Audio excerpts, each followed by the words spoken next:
لما عميل يجي يطلب مني توليفه قهوه معينه وتقول لي المقادير بتاعتها، هو عايز ده ليه وعايز ده ليه، بحس ان تعبي في الفيديوهات ما بيروحش على الفاضي، وان انتوا بداتوا توصلوا القهوه اللي انتوا نفسكم فيها. فتعالوا اما اقول لك العميل النهارده كان طالب ايه. ابتدى هنا التوليفه ب 100 جرام من البن البرازيلي، ولما سالته ليه قال لي هيظبط لي الكريمه ونسبه المره فيه قليله، فهننزل بال 100 جرام اللي هو طلبهم.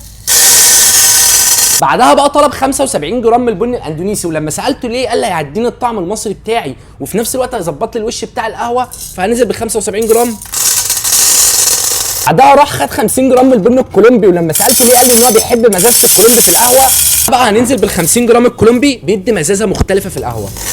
كان فاضل له بقى 25 جرام، فانا اخترتهم له بصراحه فيتنامي، لانه كان عايز هند روبستا، فالفيتنام هيظبط له الوش وفي نفس الوقت برده هيظبط له القوام، وعلى المتن الفيتنام من انواع البن اللي فيها نسبه كافيين عاليه جدا، فهيظبط معاك الكلام. طالب التحويجه عاليه شويه، وكان طالب الحبهان بالذات زياده شويه، فاخترنا ان هو يحط 15 جرام من الحبهان.